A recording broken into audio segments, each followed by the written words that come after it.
మనకి ఫైనల్ ఉగాది పచ్చడి అయితే రెడీ అయిపోయిందండి. ఇదిగోండి ఉగాది పచ్చడి అయితే. హాయ్ అండి, అందరికీ నమస్కారం. వెల్కమ్ టు మై ఛానల్ మేహాన్. రేపు పొద్దున ఉగాది కదండి, మనకి యాప్ పచ్చడి కావాలి కదండి. ఉగాది అంటే యాప్ పచ్చడి కదా, దానికోసం యాప్ సేకరించడానికి అయితే పొలం వచ్చామండి. మా యాప్ చెట్టు ఉంది పొలాన్ని, ఇది చూడండి, పైన యాప్ బాగుంది. ఇదైతే ఇప్పుడు పైకి కోస్తాను.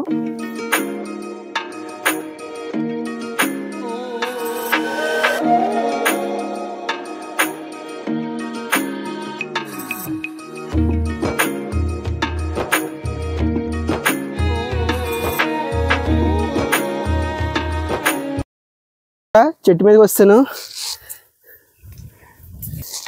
ఒకటి ఇలా తెచ్చుకుని కింద వేస్తామండి. సిటీలో ఇది నాటు వేప పొగాకండి, వేప పువ్వు అండి. ఎలా ఉందో, ఎంత బాగుందో వేప పువ్వు, మనకి చేతికే అందుతుంది. ఇదే పువ్వు సిటీలో కొనాలంటే చాలా రేట్ అండి, చాలా రేట్ ఎట్టి కొంటారు.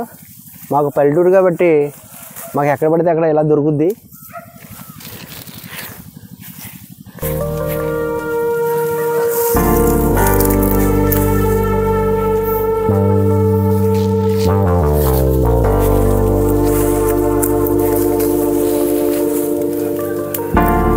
ఇదైతే సేకరించాము. ఇది బాగు చేసి ఇంటికి తీసుకెళ్ళి బాగు చేసిన తర్వాత దీన్ని రకరకాల రుచులు, చేదు, పులుపు, ఉప్పు, కారం అన్నీ ఇందులో కలిపి ఉగాది పచ్చడి ఎలా చేస్తారో మీకైతే వివరిస్తామండి. ముఖ్యంగా అయితే కొమ్మల నుంచి పూత అయితే వేరు చేసుకోవాలండి. పూత కొమ్మల్ని వేరు చేసుకుని తర్వాత ఇంటికి వెళ్ళిన తర్వాత మిగతా ప్రాసెస్ అయితే ఉంటుంది. ప్రస్తుతానికి ఇదంతా పట్టుకెళ్ళడానికి ఇబ్బందిగా ఉంటుందని పువ్వులని అయితే ఇలాగ పూత కొమ్మలని అయితే కొమ్మల నుంచి ఇలా వేరు చేస్తున్నానండి. హాయ్ అండి, ఈరోజు మనం ఉగాది పండుగ వస్తుంది కదండి, వేప పచ్చడి అయితే తయారు చేద్దాం.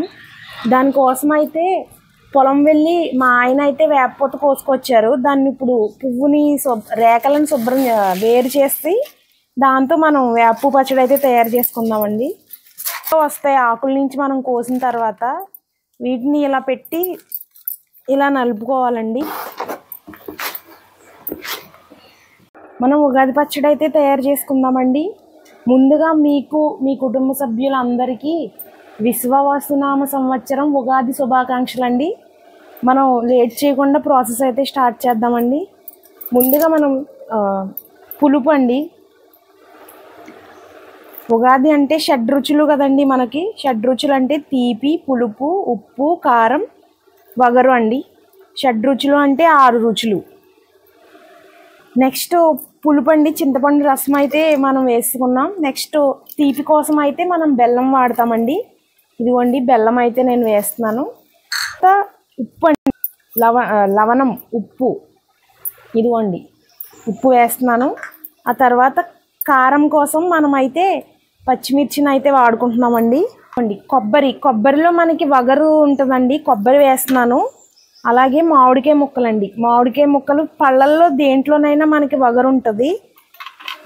ఇదిగోండి దానిమ్మ గింజలు వేస్తున్నాను. మనకి పళ్ళల్లో దేంట్లోనైనా వగరు ఉంటుంది కదండి, అందుకని కొంచెం దానిమ్మ గింజలు అయితే నేను వేస్తున్నాను. తర్వాత అట్టిపండు అండి, అట్టిపండు మెయిన్ ఇంపార్టెంట్ అండి మనకి ఉగాది పచ్చడి చేయడానికైతే. ఇదిగోండి అట్టిపండు నేను డైరెక్ట్ ఇలా యాడ్ చేస్తా. అసలైన మెయిన్ ఇంగ్రీడియంట్ వేపపూత అయితే యాడ్ చేస్తున్నామండి. చెట్టుకి చాలా డస్ట్ ఉంటుంది కాబట్టి నేను వేపపూతను అయితే ఇలా క్లీన్ చేస్తున్నాను. చూడండి, క్లీన్ చేసిన వేపపూతను అయితే నేను ఇందులో యాడ్ చేసుకుంటున్నాను. పచ్చడిలో అయితే వేపుడు శనగపప్పును కూడా వేస్తున్నాను. చూడండి, మనకి ఫైనల్ ఉగాది పచ్చడి అయితే రెడీ అయిపోయిందండి. ఇదిగోండి ఉగాది పచ్చడి అయితే. ఇందులో నేను ద్రాక్ష పళ్ళు యాడ్ చేస్తున్నానండి. మీకు ఇది ఆప్షనల్, ఇష్టమైతే వేసుకోవచ్చు, లేదంటే లేదు. ఇప్పుడు ఈ ఉగాది పచ్చడిని మనం దేవుడికి నివేదించి మనం ప్రసాదాన్ని అయితే స్వీకరిద్దామండి. మనం ఉగాది పచ్చడిని దేవుడికి అయితే నివేదిస్తామండి. దేవుడికి నివేదించి మనం ప్రసాదం అయితే తీసుకుందాం.